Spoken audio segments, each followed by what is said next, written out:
चारों पुरुषार्थ जीवन में होना चाहिए। आपका किया गया कर्म कभी नष्ट नहीं होता। आपने जो जो कर्म किए हैं, जो जो कर्म आपने किए नष्ट नहीं होते। वो कर्म सब आपके हमेशा रहते हैं, भोगने ही पड़ते हैं। कर्मों का फल तो सबको भोगना पड़ता है। अच्छे कर्म करोगे, सत्कर्म करोगे तो मैं स्वर्ग आदि लोक मिलेंगे। बुरे कर्म करोगे तो नरक की प्राप्ति होगी, निश्चित है। प्यारे,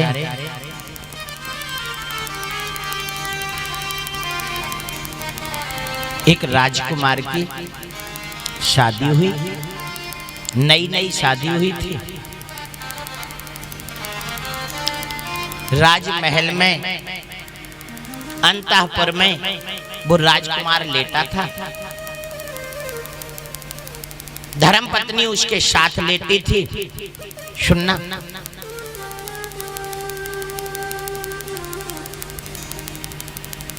रात्रि का वक्त है, धर्मपत्नी साथ में है। थोड़ा सा राजकुमार सो गया।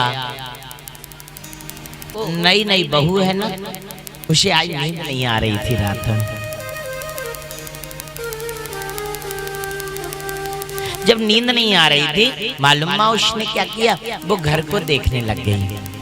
क्या देखा, राजकुमार का जो बिस्तर था, सैया थी, पलंग था, उसके ऊपर एक तलवार टंगी हुई थी। क्या चमचमाती हीरा जवाहरात लगे उस तलवार में। उसने उस तलवार को उतारा, म्यान में से देखने लगी। चमचमाती तलवार, आहा क्या धार उसकी, और उसकी चमक के सामने वो उसे पलट के देख रही थी। वो तलवार हाथ से छूट गई, और हाथ से तलवार छूटी, वो राजकुमार के गले पर तलवार गिरी और राजकुमार का गला कट गया। रोने लगी, हाय हाय ये क्या हो गया, आज मेरे हाथ से ही मेरा सौभाग्य उजड़ गया। मैंने अपने ही हाथ से पति की हत्या कर दी। ये क्या किया मैंने, क्या कहूंगी मैं। सोच में पड़ गई, चिंतन में पड़ गई, बोलूं क्या मैं। तब तक क्या देखा, प्रातः कालीन हो गया है। ब्रह्म मुहूर्त में पीछे ठाकुर जी का मंदिर था, फुलबाड़ी थी, बगीचा था, वहाँ एक बावड़ी थी। बावड़ी से पुजारी जल लेकर मंदिर की ओर जा रहे थे। बस उसने अपना कलंक धोने के लिए रोना शुरू कर दिया। जैसे ही वो रोई, राजमहल में अंतःपुर से एक रुदन की आवाज सुनी। तमाम अंतःपुर के सैनिक दौड़ पड़े। क्या हुआ, वो राजकुमार की मां आ गई, पिता आ गए, राजा स्वयं आ गया। क्या हुआ, राजकुमार की वो धर्मपत्नी रोते रोते बोली, अभी अभी किसी ने तलवार से इन पर हमला किया। कौन था, अंतःपुर तक कौन आ गया, कैसे आ गया, वो कौन था बेटी। मैं नहीं देख पाई, मैं नींद में थी। किधर गया वो, बस मैंने इतना देखा, वो इधर को भाग के गया है, बावड़ी से इस साइड मंदिर की तरफ भागा है। राजा के दूतों ने तुरंत पुजारी को पकड़ा। पूरे मंदिर के प्रांगण में, बावड़ी में, फुलबाड़ी में केवल ये पुजारी है। पुजारी को पकड़ लिया। पुजारी ने लाख कहा, मैंने नहीं मारा, मैं क्यों मारता भला। जिस परिवार की अच्छाई के लिए, जिस परिवार की वंश वृद्धि के लिए, जिस परिवार की उन्नति के लिए मैं हमेशा तपस्या करता हूँ, आशीर्वाद देता हूँ, क्या मैं अपने हाथ से ही उसको उजाड़ूंगा। कभी नहीं कर सकता मैं ऐसा। नहीं सुनी किसी ने। सभा में निश्चित किया गया, दंड के स्वरूप ब्राह्मण है, मृत्यु दंड मत दीजिए, इसके दोनों हाथ काट दीजिए। हाथ काट दिया उसके, कुछ नहीं बोला। ब्राह्मण गंभीर रह गया। जब परमात्मा महात्मा ही नहीं सुन रहे हैं, किसे सुनाऊं अब मैं अपनी फरियाद, किससे बोलूं मैं। राजा के महल में आज सेवा बंद कर दी उसने। नहीं, अब मैं राजा के महल में सेवा नहीं करूंगा, मेरी सेवा को पचा नहीं पाई है। एक बात ध्यान से सुन लेना, अपमान पचाना बड़ा सहज है। रोकर गाकर मुंह लटकाकर मुंह बनाकर अपमान पचा लोगे, लेकिन सम्मान पचाना छोटी बात नहीं। सम्मानीय व्यक्ति ही पचा सकता है। गांव में एक कहावत है, कुत्तों को घी नहीं पचता। जो बौद्धिक स्तर से छोटे हैं ना, उनको यदि तुम सम्मान दोगे ना, वो आपको ही नष्ट करेंगे, वो आपको ही बर्बाद करेंगे, आपको ही बदनाम करेंगे। जासु नीच बड़ाई पावा, सुनना, मानस में गोस्वामी जी ने लिखा, जासु नीच बड़ाई पावा सो प्रथमई ताहि न सावा। दुष्ट व्यक्ति को जो सम्मान देता है, दुष्ट सबसे पहले उसी को नष्ट करना चाहता है। सम्मान सब नहीं पचा पाते, प्रेम सब नहीं पचा पाते। इस ब्राह्मण ने कहा, मैंने जिनको इतना सम्मान दिया, प्रेम दिया, जिनको अपना माना, आज उन्होंने ऐसा व्यवहार किया, नहीं रहूंगा अब इस राजमहल में। त्याग दिया राजमहल, घर आ गए। एक बात ध्यान से सुनना, दुनिया में कष्ट आए आप जवाब मत देना, आप चुप हो जाना। रही मन चुप बैठे रहो, देख दिनन के फिर, जब नीके दिन आएंगे बनत न लगेगी देर।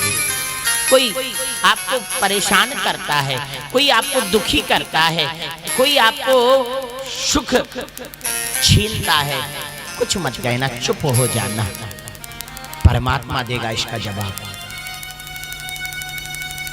ब्राह्मण ने कहा, आखिर को मेरी गलती क्या थी, मैं किसी अच्छे ज्योतिषी से समझूंगा। और सुनना, बोले मेरी पत्नी जो गाली दे रही थी उसका एक कारण है। क्या? बोले पहले के जन्म में मैं एक कौआ था। सुनना जरा, और मेरी जो पत्नी है ये गाय थी, और इसके पीठ पर घाव को देखा, उसके मांस को नोचना चाहता था, मांस खाना चाहता था, इसीलिए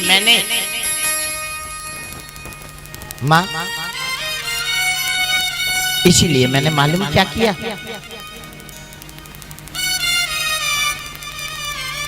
इसके पीठ पर बैठकर मांस खाता था। मैं पीठ पर बैठकर मैं इसके मांस को खाता था। ये तड़पती, बहुत दुखी होती। एक दिन इस गाय ने परेशान होकर अपना गांव छोड़ दिया, नगर छोड़ दिया, नदी के किनारे, गंगा के किनारे झाड़ियों में रहने लग गई, झाड़ियों में चली गई। लेकिन मैं तो बड़ा दुष्ट था ना, काक स्वरूप में, कौआ के रूप में बड़ा दुष्ट था मैं खोजते जंगल में इसको खोज लिया, और जंगल में जाकर इसकी पीठ पर जैसे ही मैंने चोंच से प्रहार किया, मांस को खाना चाहा, ये बहुत दुखी हो गई, तड़पने लग गई थी, और मैंने ऐसी चोंच मारी, अब की बार चोंच मांस में नहीं, इसकी हड्डी में मेरी चोंच फंस गई। मैंने निकालना चाहा, चोंच नहीं निकली, और ये दुख से इतनी दुखी हो गई थी, इतनी परेशान हो गई थी, बेचैन हो गई थी, पीड़ा सहन न कर पाई, इसलिए गंगा जी में छलांग लगा दी थी और ये बह गई थी। इसके साथ मैं भी मर गया था, और अब इसको मैंने जितना परेशान किया था उसका हिसाब पूरा करने के लिए ये वही गाय आज मेरी पत्नी बनकर आई है। जितना मैंने इसको चोंच मारकर परेशान किया था, ये उतना ही अपनी वाणी से व्यंग बोलकर, ऊट पटांग बोलकर मुझे परेशान करती है, व्यथित करती है। और ये जब तक परेशान करेगी, जब तक परेशान करेगी, तब तक इसके हिसाब पूरे नहीं हो जाएंगे। करेगी परेशान मुझे। पर ब्राह्मण देवता आप क्यों आए हैं, कारण बताओ। ब्राह्मण ने बताया कि मेरा एक कारण है, मेरे दोनों हाथ काट दिए थे राजा ने। क्यों? बताया, एक गाय भागकर जा रही थी कसाई के डर से। आप तिराहे पर बैठे थे, आपने व्रत ले रखा था कि मैं कभी झूठ नहीं बोलूंगा। आप सत्य बोलना चाहते थे, लेकिन गाय के कारण आप मुंह से नहीं बोले, पर हाथ से आपने इशारा किया था कि गाय इधर को गई है। वो आपके इशारे ने एक गऊ की हत्या करा दी थी। आज उसी गऊ ने इस राजा के यहाँ, जो राजा की पुत्र वधू थी, उसके रूप में उस गाय ने जन्म लिया। और आज उसके इशारे पर तेरे हाथ काटे गए हैं। प्यारे, कर्मों का अकाट्य सिद्धांत है। महाराज दशरथ श्रवण कुमार के माता पिता के सामने खड़े हैं। श्रवण कुमार के माता पिता कहते हैं, आज मैं पुत्र वियोग में मर रहा हूं। दशरथ ध्यान से सुन लेना, महाराज मरना तुम्हें भी पुत्र वियोग में पड़ेगा। तो उसका परिणाम अंतिम समय आया। महाराज दशरथ कौशल्या से कहते, कौशल्या देख देख दीवार पर तुझे कुछ दिखाई दे रहा है। कौशल्या ने कहा, क्या दिखा रहे हो मुझे? देख, श्रवण कुमार के बूढ़े माँ बाप मुझे दिखाई दे रहे हैं। कौशल्या बोली, नहीं है, ये आपका भ्रम है। अरे भ्रम नहीं है कौशल्या, देख देख वो सामने खड़े होकर आज भी मुझसे कह रहे हैं पुत्र वियोग में मरना पड़ेगा तुझे, क्योंकि तेरे कारण मैं भी पुत्र वियोग में मरा। राम राम कह, राम कह, राम राम कह राम। कान पर हरि रघुवर बिरहे, राव गयो सुरधाम। राम राम कहकर महाराज दशरथ ने भी प्राण त्यागे। ध्यान से सुनना, परब्रह्म परमात्मा का पिता है, लेकिन फिर भी अपने पिता के कर्मों को नष्ट नहीं कर पाए। प्यारे, आप जैसा कर्म करोगे भोगना पड़ेगा। पुण्य करोगे निश्चित मानना 1000 गुना होकर तुम्हें मिलेगा। आज तुमने किसी को जरा धर्म किया, पुण्य किया, सदुपयोग धन का किया, निश्चित मानना ये 1000 गुना होकर तुम्हें मिलेगा, कभी नष्ट नहीं होता। कर्म प्रधान विश्व रचिया, कर्म प्रधान विश्व रचिया, विश्व रचिया। जो जस कारहि सो तस फल पावा, जो जस कारहि सो तस फल पावा। कोहि न काहू सुख दुख करि दाता, सुख कर दाता। निज प्रतिकरम भोगी सब भ्राता, निज प्रतिकरम भोगी सब भ्राता। कर्म का बड़ा अकाट्य सिद्धांत है।